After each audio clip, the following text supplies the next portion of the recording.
बिस्मिल्लाहिर्रहमानिर्रहीम, अस्सलाम वालेकुम। हम सैयद तारिक शहर पटना से आप देख रहे हैं यूट्यूब चैनल दिस्ट्री का प्रोग्राम मेरी आवाज़ सुनो।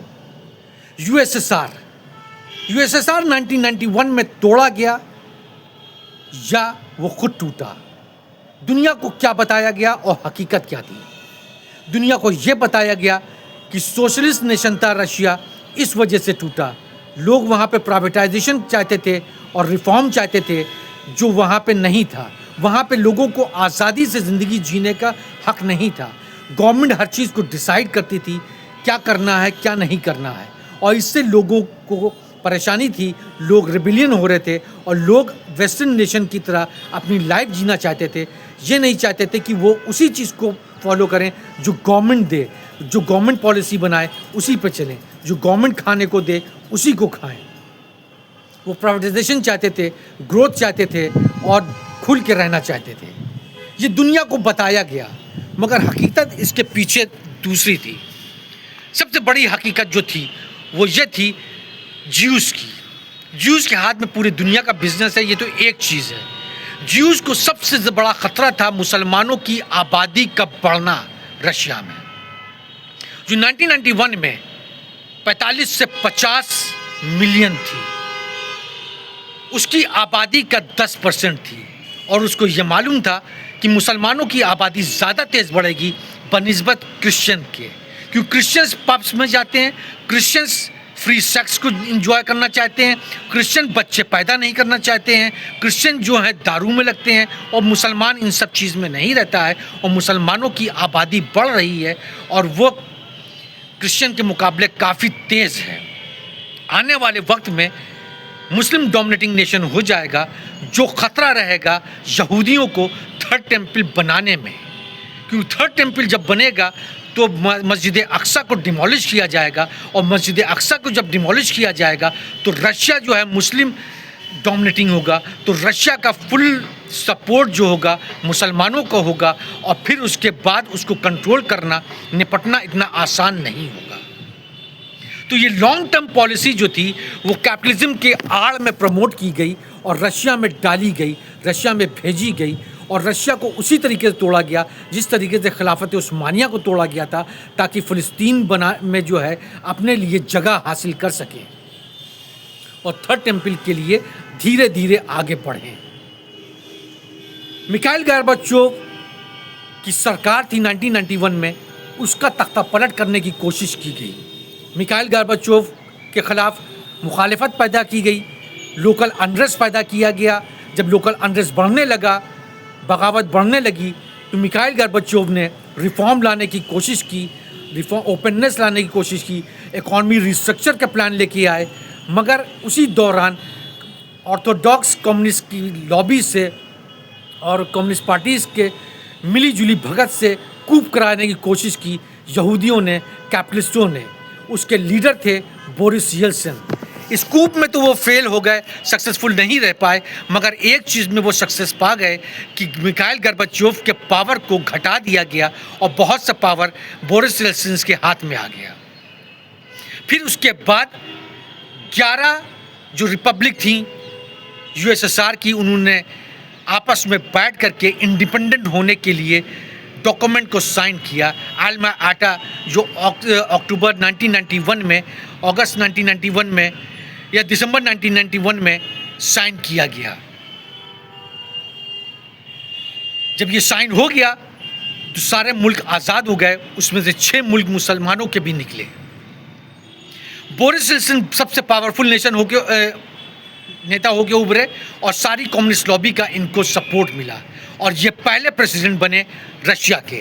और रशिया के प्रेसिडेंट बनने के बाद इन्होंने ड्रास्टिक रिफॉर्म लाने की कोशिश की, बहुत ही रेडिकल रिफॉर्म्स लेके आए, प्राइवेटाइजेशन फुल्ली अडॉप्ट किया। वो सेम पॉलिसी जो वेस्टर्न नेशन ने प्रमोट की थी, आपके क्या कहते हैं, ओपन वर्ल्ड ऑर्डर के नाम से, उसी को इम्प्लीमेंट किया।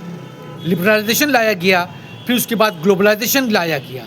लिबरलाइजेशन ला करके प्राइवेटाइज कर दिया गया, तमाम इकोनॉमिक पॉलिसीज़ बदली गई, तमाम इकोनॉमिक पॉलिसीज़ पे बोरिस येल्सिन का कंप्लीट कंट्रोल था प्राइवेटाइजेशन के ज़रिए, और तमाम नेचुरल रिसोर्सेज के ऊपर उनका कंट्रोल था। उन्होंने अपने सारे नेचुरल रिसोर्सेज प्राइवेटाइज कर दिए। उसके ज़रिए वेस्टर्न नेशन का काफ़ी कंट्रोल रिसोर्सेज पे इनडायरेक्टली होने लगा, बैंकिंग सिस्टम बढ़ने लगा और प्राइवेटाइजेशन के ज़रिए वो वहाँ पे पेवस होने लगे, वहाँ पे अपनी जड़ें फैलाने लगे। जब बोरिस के बाद या यूएसएसआर टूटने के बाद जो 6 मुल्क निकला वो पूरे तरीके से मुस्लिम डोमिनेटिंग था, जिसमें 90% सुन्नी मुस्लिम थे और 10% जो थे वो शिया मुस्लिम थे। और जो 6 नेशन निकले वो आप कहते हैं सेंट्रल एशिया में और साउदर्न कॉस्कस के इलाके में। 10% आबादी यूनाइटेड रशिया के थी या कहें यूएसएसआर की थी, 10% आबादी मुसलमानों की, और वो 45 से 50 मिलियन आते थे, तकरीबन 5 करोड़। बाद में जब रशिया बना, 6 मुल्कों की मुसलमानों की आबादी निकल गई, तो रशिया की आबादी जो थी 143.62 मिलियन इस वक्त है, जिसमें मुसलमान भी हैं।